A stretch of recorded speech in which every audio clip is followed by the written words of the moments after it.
بمجاري دقل برز ياسين عزيز شروبكاري السياسي لاستوديو قوتوبيج دكن برز كاك ياسين بخير بي سفاز بو عمد بونت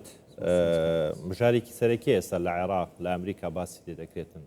ضريت اما شون الكتوبر امريكا دز بكشانوي هزا كاني كدوا اما كشانوي امريكا لعراق ياخذ ريخصنوي هزا كانيتي زۆر سپاس کاکە باس سلااو لە جەنابەت و لە بینەرانی کوردستان 24 نا کشانەوە نییە ڕێخستنەوەیە دووبارە بڵاوکردنەوەی هێزەکانە دیارە ئەمریکا چەند ساڵە لەو بنکانە کە جێگیر بووە پێی وایە ئێستا کاتی هاتووەکە ئەو هێزانە یان ئەو بڵاوبوونەوەیەوە ئەو یان ئەو بوونە لە عێراق دووبارە ڕێک بخرێتەوە دیارە پێشتریش ڕێکت نامچی عسکەری و ئەمنی هەیە لە نێوان ئەمریکا و عێراق بە پێی ئەوەیە ئەمریکا جارێ هەر پێی وایە کە فرسەت زیاتر بە حکوومەتی ئێستای عێراق بدە کە بتوانانی ئەو ڕێکەوتنانەیان هێچ نێوان ئەمنی سەربازی هەتا دیبلۆماسی و سیاسیش کە ئەو ڕێکەوتنانە جێبەجێ بکرێن بۆیە پێم وایە کە ئەگەر سەیری نەخشەی ڕێخستنەوەی هێزەکانی ئەمریکا بکەین ئەو پێم وانە کە کشانەوە بێ زیاتر ئەوەیە کە وەکو هاوپەیمانێتی نێودەوڵەتی شتێک نامینێ بە هاوپەیمانێتی نێودەوڵەتی زیاتر ئەو هێزانی ئەمریکا لە سنووری عێراق و نزیک لە عێراق دووبارە ڕێک دەخرێنەوە ئەمریکا دەیەوێتن بە کشانەوەی ئەو هێزەکانی یان ڕێخستنەوەی هێزەکانی چه ئامانجێک بپێکێتن لە عێراقدا دیارە ئەو جۆرە ڕێخستنەوەی پێشتریان ئەو جۆرە بوونی ئەمریکا لە ناو نەخشەی عێراق وەکو نەخشەی عێراق دیارە تۆزە ترسناچی هەبوو زیاتر پاش ئەوەی ڕوودانی شەڕ لێوان ئیسرائیل و ئێران یان هەر گۆڕانکاریەک بووکە لە ناوچەکە بوو ئێستا پێم وایە کە ئەمریکایان گەیشتە قەناعەت کە ئەو جۆرە مانەوەی پێشتر زۆر لە بەرژەوەندی ئەمریکانە بوو ئێستا کە دەکشێنەوە یا ڕێکی دەخەنەوە با بڵێن ئەگەر سەیری جغرافیای ڕێخستنەوەی هێزەکان بکەین پێ وایە کە ئەمریکا زیاتر پێدەچیوە بۆی باشتر بکە کۆنتترۆلی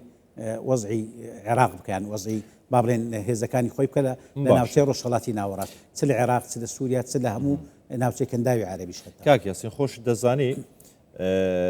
لە سوشیال میدیا دەنگویەک هەیە ئیتر قسە لەسەرەوە دەکرێن دەڵێن ئەمریکا سەحب دەکاتن و ئیتر لە عێراق دەدرێتن و ئامادەکاری دەکرێتن و ئەمریکا و ئیسرائیل پێکەوە لە بنگەکانی چەکدارەکان دەدرێتن شتیوا هەیە پێت وایە ینی ئەم سەحبەی ئەمریکا لە شوێنێک بۆ شوێنێکی تر ئیتر عێراق ڕوبەڕووی شەڕێک ببێتەوە یاخود ڕوبەڕووی ئێرشێک ببێتەوە شتیوا لە ئارەدە هەیە خۆمان وەکو چاودێر هەر جارێک ئەمریکا کە هەر جوڵەیەک کردبی هەر کشانەوەی کردبی پاشەوەی شەڕ ڕوویداییان جوڵەی سەربازی بووە وەکو بخۆمن ماوەک پێشستا ئەو شەڕی ئێران و ئیسرائیل مادیت پاش ئەوی هات کە ئەمریکا جۆرە کشانەوەی لە دیبلۆماسی و خەڵکەکانی خۆی لە ناوچەکەەوە کرد بۆیە ئەو شتە دروست بۆ لای خەڵکی ئەگەر هەر کشانەوەیەک یا هەر جوڵەیەکی ئەمریکا هەر ڕێخستنەوەیەک پێدەچیواری خۆی مەترسی بوونی جەنگە چکە یان پێکدادانە چکە ناوچەکە هەر هەیە یعنی هەموو چاودێر و هەموو ئەوانێکە ئەگەیان لەوەیە باسی ئەو مەسەلەیە دەکەن چکە تا ئێستا پێشبینیەکان بۆ ئەم جەنگە چوونە عێراق لەم جەنگە تا چەند بەشدارە یان چۆنی دەبێتن بەپێی ئەو خوێندنەوەی کە دەکرێتن بۆ ئەم گۆڕانکاریانەی ڕۆژهەڵاتی ناوەڕاست ئێران لە جاری یەکەم لە شەڕەکەی لەگەر ئیسرائیل ئەو جۆرە فشارەی نەبوو لەسەر عێراقیەکان یان ئەو لایەنانەی کە سەر بە ئێرانن یان نزیک لە ئێران بەڵام پاش ئەوەی کە با بڵێن مەلەفی عێراق لە ئێران گۆڕا و عەلی لاریزانی بەرپرسیاتی وەگرت هات و لەگەر هەمووان دانیشت لایەنە با بڵێن سەربازیەکان لایەنە سیاسیەکان هەموو چاودێرەکان پێیان وایە کە عەباس کە ئەو جارە ئێران قبول ناکە کە هەر جوڵەیەک دژی ئێران کرا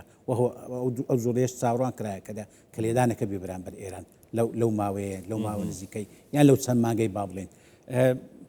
ڕازی نابی ئێران بۆ ئەو لایەنانە کە جارێککە ئەوها تەماشاکەر بنۆکی جارەکەی تر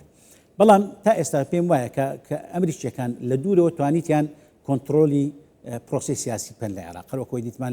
لە یاسای حەشد شعبی ئەوانە کە تا ئێستا ئەو لایەنانێک کە زۆر مکڕ بوون لەسەر تێپەڕاندنی ئەو یاسایە خۆیان کشاندیانەوە یان خۆیان وا دەکەن کە ئەمریکا زۆر کوڕە نەبی لەو ئەمەش پرسیارێکە بە سەحبی ئەمریکا بەم شێوەیە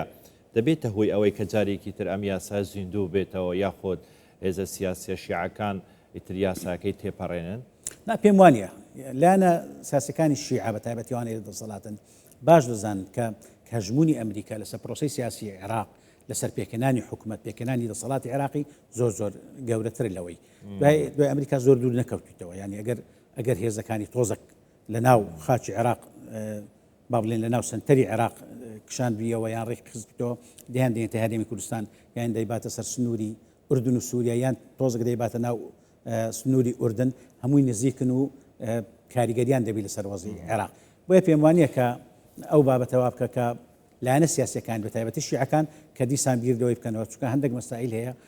زیاتر لە مەسەلەی سەربازی مەسەلەی دارایی مەسەلەی تر دەتوانانی ئەمریکا بەڕاستی فشار لەسەر پرۆسی سیاسی عێراق بکە و هەر پێدەچوا بکە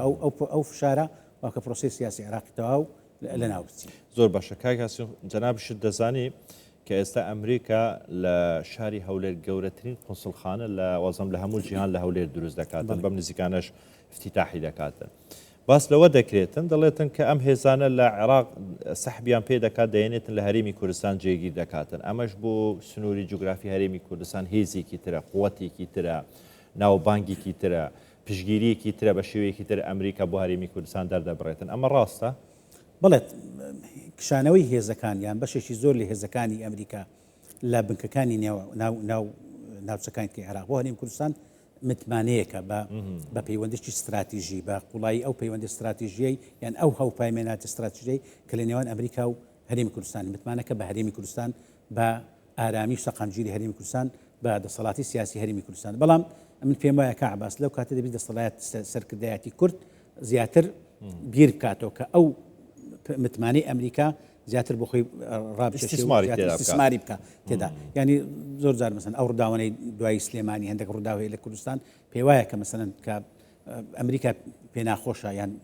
لە هەرێمی کوردستان ناسەقامگیریەکە بی بۆیە پێم وایە کە کورد دەسەڵاتی کوردی سەرکردایەتی کورد زیاتر وشیارانە مامەڵە بکە لەو متمانەی ئەمریکا و لەو نزیکبوونەوەی ئەمریکا و ئەو متمانە زۆرەی کاوای هێزەکانی یان باشترین هێزەکانی لە عێراق و باشترین